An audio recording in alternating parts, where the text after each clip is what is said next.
السلام علیکم ناظرین، پچھلی ویڈیو میں ہم نے مقبرہ جہانگیر اور مقبرہ نور جہاں کا ذکر کیا تھا۔ یہ ویڈیو بھی اس کی تسلسل کی ایک کڑی ہے۔ اس ویڈیو میں ہم حویلی آصف جاہ اور مقبرہ آصف جاہ کا ذکر کریں گے۔ آصف جاہ ملکہ ہند نور جہاں کا حقیقی بھائی تھا اور نور جہاں بادشاہ جہانگیر کی بیوی تھی۔ 1641 عیسوی میں جب آصف جاہ کا انتقال ہوا تو شاہ جہاں کو اس کی وفات کا گہرا صدمہ تھا۔ اس نے آصف جاہ کو شہنشاہ جہانگیر کے پہلو میں دفن کرنے اور ایک شاندار مقبرہ تعمیر کرنے کا حکم دیا کہ جو مرحوم کے دنیا میں نام کی طرح بلند ہو۔ تو آئیے اس بارے میں جانتے ہیں۔ ناظرین، اگر آپ کو ہماری ویڈیوز پسند ہیں تو آپ ہماری حوصلہ افزائی کے لیے ہمارے چینل کو سبسکرائب کریں اور مزید اچھی ویڈیوز کے لیے گھنٹی کے بٹن کو دبائیں۔ آصف جاہ کا اصل نام مرزا ابو الحسن تھا، جو ملکہ ہند نور جہاں کا حقیقی بھائی تھا۔ جہانگیر بادشاہ نے اسے 7000 سواری کے منصب کے ساتھ ساتھ آصف جاہ کا خطاب بھی دیا۔ آصف جاہ کی بیٹی ارجمند بانو یعنی ممتاز محل شاہ جہاں کی دوسری اہلیہ تھی۔ شاہ جہان اس سے بہت محبت کرتا تھا۔ شاہ جہان ہی نے اسے ممتاز محل کا خطاب دیا تھا۔ شاہ جہاں تا عمر آصف جاہ کا احسان مند رہا، کیونکہ آصف جاہ اگر شاہ جہاں کو محلاتی سازشوں سے نہ بچائے رکھتا تو شاید وہ بادشاہ نہ بنتا اور بے موت مارا جاتا۔ شاہ جہاں اپنے بزرگوں کی طرح آصف جاہ کی تعظیم کرتا تھا۔ عہد شاہ جہانی میں آصف جاہ امیر الامراء تھا۔ وہ کوئی زیادہ علم پرور شخص نہیں تھا، مگر اپنے والد کی طرح حاسہ ذہین، دوربین، شاطر اور تجربہ کار انسان تھا۔ وہ تعمیرات کا بھی بہت شوقین تھا۔ اس نے شاہی قلعے کے اکبری گیٹ کے سامنے ایک عالی شان حویلی تعمیر کروائی۔ اس حویلی کی تعمیر پر 20 لاکھ روپے خرچ ہوئے اور یہ حویلی 10 سال کے عرصہ میں مکمل ہوئی۔ یہ حویلی 17ویں صدی میں تعمیر ہوئی۔ تاریخ میں یہ حویلی دھیان سنگھ اور حویلی جمیندار خوشحال سنگھ کے نام سے بھی منسوب ہے، جبکہ اس حویلی کے کھنڈرات پر سکھ عہد میں حویلی کی تعمیر کی روایات بھی موجود ہیں۔ آج کل اس عمارت کو فاطمہ جناح گرلز کالج کے طور پر استعمال کیا جا رہا ہے۔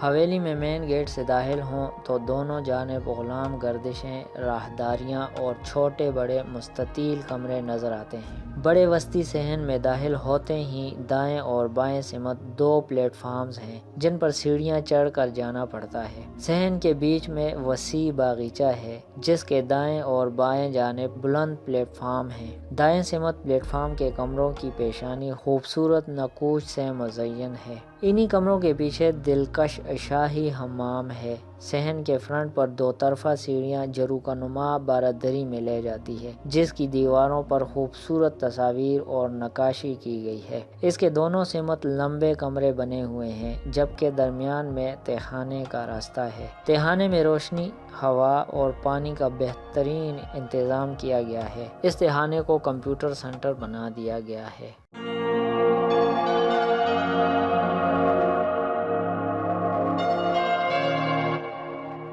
صحن کے بائیں جانب بلند پلیٹ فارم پر وسیع و عریض دالان ہے۔ اس دالان کی سب سے نمایاں چیز اس کی بلندی اور ستون ہے۔ 4 صدیوں بعد بھی یہ ستون اپنی استحکام کی گواہی دے رہے ہیں۔ صحن کے مرکزی دروازے پر مبنی عمارت میں 2 جانب بنے جھروکا سکھ عہد کا پتہ دیتے ہیں۔ نچلی منزل پر بہت سے کمرے ہیں اور ایک وسیع ہال بھی ہے جسے اب کنونشن ہال میں تبدیل کر دیا گیا ہے۔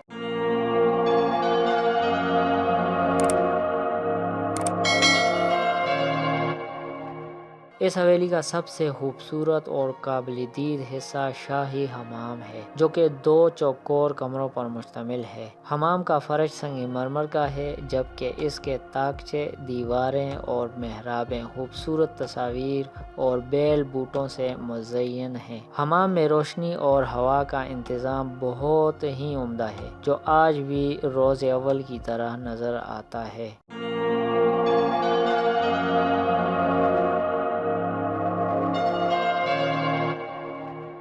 اس حویلی نے مغلوں سے لے کر سکھوں تک، سکھوں سے لے کر انگریزوں تک اور آخر میں پاکستان کے کئی حکمرانوں اور حکومتوں کو دیکھا۔ 1641 عیسوی میں آصف جاہ کے انتقال کے بعد یہ حویلی اس کے چہیتے نواسے اور شاہجہاں کے بڑے بیٹے دار شکوہ کے تصرف میں آ گئی۔ سکھ دور میں رنجیت سنگھ کے سینئر وزیر دھیان سنگھ نے اسے اپنے محل کے طور پر استعمال کیا، یا یہ کہ یہ جمیندار خوشحال سنگھ کا محل تھا۔ انگریزوں کے دور میں یہ عمارت برطانوی انتظامیہ کے دفاتر کے طور پر استعمال ہوتی رہی۔ قیام پاکستان کے بعد یہ CIA اسٹاف کا مرکز بن گئی۔ 1981 عیسوی میں حکومتی سطح پر اس تاریخی اور تہذیبی ورثہ کو محفوظ کرنے کا فیصلہ کیا گیا اور اسے اصل حالت میں لانے کا کام شروع ہوا۔ 1988 عیسوی میں وزیر اعظم نواز شریف کی ذاتی دلچسپی سے حویلی کی باؤنڈری جو خستہ حالت میں تھی نئے سرے سے تعمیر کیا گیا۔ اسی طرح اس عمارت کے بیشتر دروازے بھی تبدیل کیے گئے جو ہو بہو اس عمارت کا حصہ معلوم ہوتے ہیں۔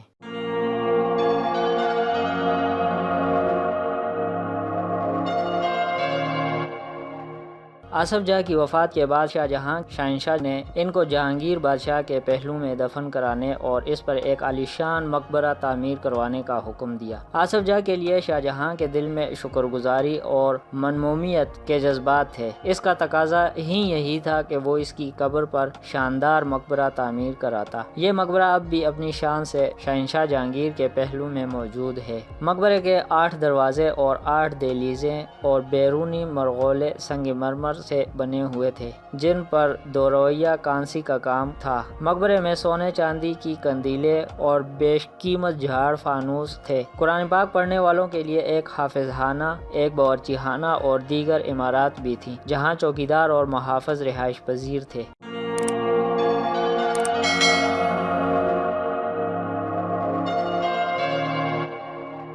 مقبرہ جہانگیر اور مقبرہ نور جہاں کے ساتھ ساتھ سکھوں نے مقبرہ آصف جاہ کے ساتھ اس قدر سنگ دلانہ سلوک کیا کہ یہ عمارت بھی لاہور کی دیگر عمارتوں کی طرح عبرت کا نشان بن گئی۔ سکھا شاہی دور میں لاہور کی عمارات کو پتھر حاصل کرنے کے لیے انہیں برباد کر دیا گیا۔ مقبروں سے سونا چاندی لوٹا گیا اور سارا قیمتی پتھر اتار لیا گیا۔ رنجیت سنگھ نے جب امرتسر میں گولڈن ٹیمپل کی تعمیر شروع کی تو مقبرہ جہانگیر، مقبرہ نور جہاں اور مقبرہ آصف جاہ سے قیمتی پتھر بھی اتروا دیا گیا۔ صرف آصف جاہ کی قبر کا تعویذ ہی ان ظالموں کے ہاتھوں سے محفوظ رہا، کیونکہ تعویذ پر اللہ پاک کے 99 نام کندہ ہیں جو سکھوں کے کسی کام کا نہ تھا۔ جب رنجیت سنگھ نے افغانستان کے سردار سلطان محمد خان کو شاہدرہ کی جاگیر بخش دی تو اس نے بھی ان عمارات سے بہت برا سلوک کیا۔ سردار سلطان کے ساتھ وحشی افغانوں نے پتھر توڑ کر اس میں سے قیمتی موتی نکال لیے۔ اس نے اپنی بدذوقی سے باغ کو اجاڑ دیا اور اسے جانوروں کے استبل میں تبدیل کر دیا اور یوں یہ عمارت عبرت کا نشان بن گئی۔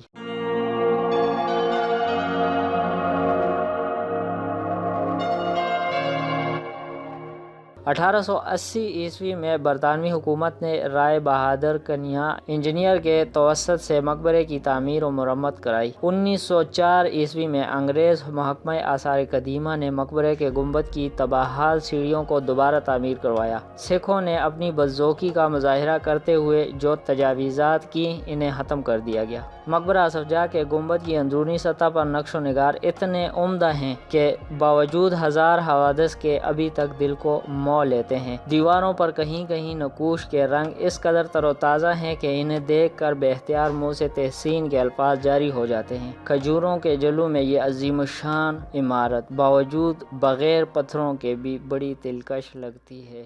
ناظرین، اگر آپ کو ہماری ویڈیوز پسند ہیں تو آپ ہماری حوصلہ افزائی کے لیے ہمارے چینل کو سبسکرائب کریں اور مزید اچھی ویڈیوز کے لیے گھنٹی کے بٹن کو دبائیں۔ تو ہمیں دیجیے اجازت، دیکھتے رہیے ہمارا چینل اور جانیے دنیا کے بارے میں ہمارے ساتھ۔ تو ملتے ہیں اگلی ویڈیو میں، تب تک کے لیے اللہ حافظ۔